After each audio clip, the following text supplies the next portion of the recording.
Now, let's see. Where are the Mustangs? Let's see here. Boggs is talking. High atop the Andrews Tower, Celebrity Air Boss Wayne Boggs has just cleared into the box. Not one, but two P-51 Mustangs. Do you see them out there? Here they come. Listen to the sound of this engine. The Rolls-Royce Merlin under the hood of that Mustang. The first one, Quicksilver, tribute to all Mustangs. The second one, P-51C model. The first is a D, the second is a C. That particular airplane, courtesy of our friends in the commemorative Air Force, the Red Tail Squadron. Notice how that airplane is painted. It's painted in that configuration because it tells a story, a wonderful story, a story that is so near and dear to so many of us out here today. The story that we've all taken to heart, and I want to tell it to you right now. You see, back during World War II, that little Red Tail Mustang, with a 1,490 horsepower Rolls-Royce Merlin engine, the Cadillac of the sky, was thought to be so advanced back then. It was thought to be just impossible for someone with a different color of skin to fly. I'm talking about the Tuskegee Airmen, the men who went down there to Tuskegee Army Airfield, and they proved that indeed black man could fly. This tells that story. Quicksilver, if you notice it, has different markings with the Red Tail Mustang. And here he comes. From the left, Brad Lange. Brad Lange, remember that name. As Brad Lange turns to the left there in the Red Tail Mustang, let me tell you, Brad is the son of a Tuskegee Airman. Isn't that amazing? Brad flies that airplane today at air shows all across the country and helps tell that story because during the run-up to World War II in the early 1940s, the U.S. Army Air Corps was under pressure to train black men to be pilots, but the brass, they weren't entirely on board. They didn't think they could do it. But at the direction of President Franklin Roosevelt, a flight training program was set up in Tuskegee, Alabama. The program was designed by the Army Air Corps to prove that black men could not fly. That's right. They just didn't think that they could do it. But they were wrong. Boy, were they wrong. Black men could fly. They could fly. The pilots trained at the segregated Tuskegee Army Airfield proved it. They became one of the most successful groups of pilots in World War II, and they are forever known as the Tuskegee Airmen. As Brad and Scooter continue to beat up the airfield just a little bit more out there in these two aircraft, I want to tell you about it because in their own right, these airplanes, they might be all that's left someday. Scooter showing you a 4-point hesitation roll. Dividing that aileron roll into 4 unique little quadrants. A maneuver that every pilot had to master. Brad bringing in the Red Tails. P-51 Charlie model now. Now this particular airplane comes with a movie. And I want to tell you, you need to come out and see the movie Rise Above because it tells the story of nearly 1,000 black pilots who received flight training at the segregated base there in Tuskegee, Alabama. But over 14,000 blacks supported. They supported those 1,000 pilots. They had to learn how to take care of the airplanes. They had to learn how to be maintainers. We had a whole crew of Tuskegee Airmen, 450 fighter pilots, 445, I should say, fighter pilots. Their crews operated as segregated combat units throughout North Africa and the Mediterranean, and finally Europe. 66 Tuskegee Airmen gave their lives. 32 were captured as prisoners of war. The airmen were awarded over 850 medals, including the Presidential Unit Citation, the highest award that can be given to a military unit. Just remarkable. You can hear Scooter and Brad up there having fun this morning. But that story, the story of the Tuskegee Airmen, is one that ought to go home in all of your hearts today. Let me see a show of hands out here. How many of you have a veteran in your family who served back in World War II? Let's see a show of hands for the World War II vets. A lot of you had your hands up. Go home and learn their story. Will you do me that favor? Just go home and learn your own family story. Because just like the Tuskegee Airmen's story, every family's story is important. On this next pass, take a look at that airplane. Quicksilver, painted up with all types of insignias. For the modelers out there, for the aviation buffs, they don't make a lot of sense. We will tell you that story later today. That airplane flown as a living tribute. You know, when you go to the museum and you see the lion in the cage, it doesn't do much. But when you go to the zoo and you hear it roar, it all makes sense. Listen now to Brad Lange and the Red Tail Mustang roar on past. And hopefully into our hearts.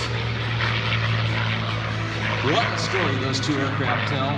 Go see the movie Rise Above. It is here, and it is on display back there, courtesy of our friends in the Commemorative Air Force. The movie Rise Above tells the story of those Tuskegee Airmen who trained down there in Tuskegee, Alabama. And it also tells the story of all of the maintainers, the men who helped take care of those airplanes. And it is something that you have to go see. It's located here on the field. Go find the Red Tails exhibit. Watch the movie. It is air conditioned, by the way, a good place to duck in out of the rain. But right now, turn your attention to the right.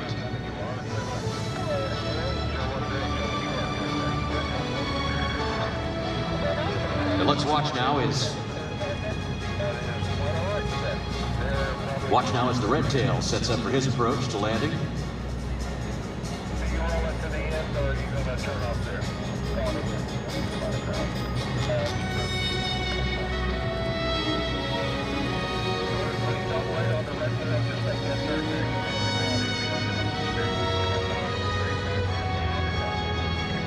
Quicksilver on the rollout.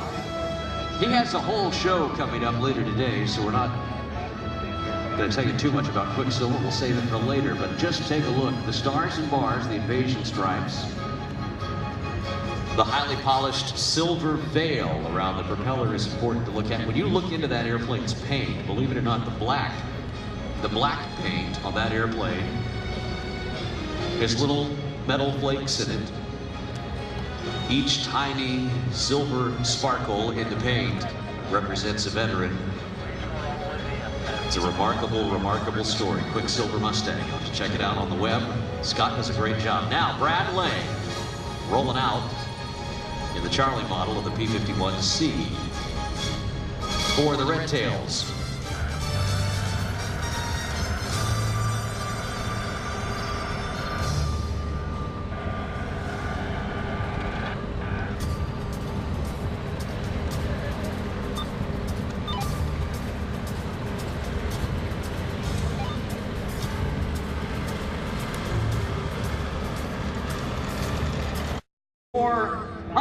In 9 combat missions, more than any other pilot, with 100 or more missions in each of the 3 wars that he flew in. Ladies and gentlemen, I told you to take a picture of that steerman, but we are so honored to have here with us today a man who is almost 100 years old, 99 years young. He's hard to keep up with. Will you do me a favor? If you're not already standing, just stand up and wave to him. I'm talking about Colonel Charles McGee, a real-life hero from Cleveland, Ohio. He lives out in Maryland here now. But Charles McGee, one of the original Tuskegee Airmen, who flew a steerman just like this, down there in Tuskegee, Alabama. Then went on, as we said, 409 combat missions. And his buddy's here with me. You drove him in this morning. Tell the buddy your name. Actually, he drove himself in. He drove himself in? Well, that's just how he does, isn't it? Yeah, Vincent Mickens. Vincent, we're glad you're here. You and Colonel McGee have been hanging out down there. Look at this Brad down there. Brad Lange, the son of a Tuskegee Airman, down there in the Mustang. the Colonel Charles McGee in the steerman. What is historic about this is that he flew in, didn't he, at one point in these steermen? Yes. Down in Tuskegee, where he trained as a pilot. 77 years ago. Isn't that remarkable? It is. And he is hard to keep up with. The exact same plane. Isn't that incredible? 1941 steerman. That is so cool to see. 17. And he's up front, if I remember right. Is he He's up front? You can see he's actually riding then in the student position, in the same seat that he would have flown in. Exactly. And we're commemorating this here today. Give Colonel McGee a big wave. Now, the movie, Rise Above, actually features his story along with everyone else's. That's correct. So you got to go see the movie, Rise Above, that Colonel McGee is part of. Now, he flew in all 3 wars, including Vietnam. He was an F4 guy. Yes. Flew that big plane. That's what he flew in Vietnam. You know, we were hanging out one day.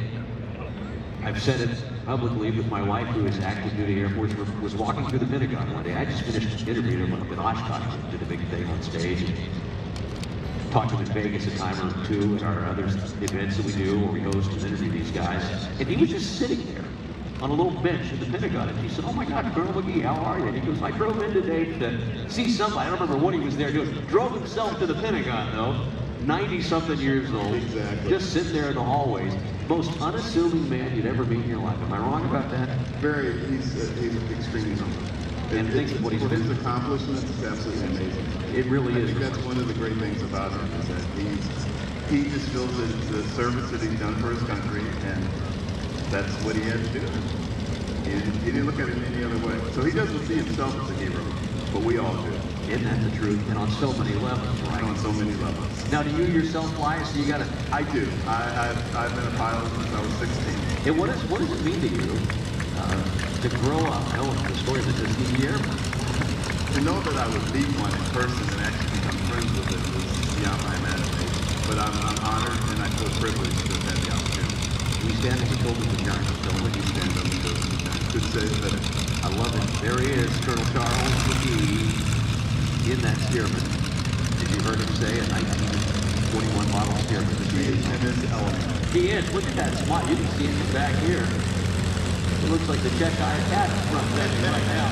He is in his element. He sure is. There he is, waving to everybody. Hello, Colonel. There he is.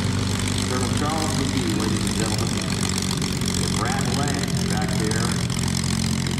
The P-51, known as Rise Above, the Tuskegee Airmen. Well, I do appreciate you coming out, Vincent. I appreciate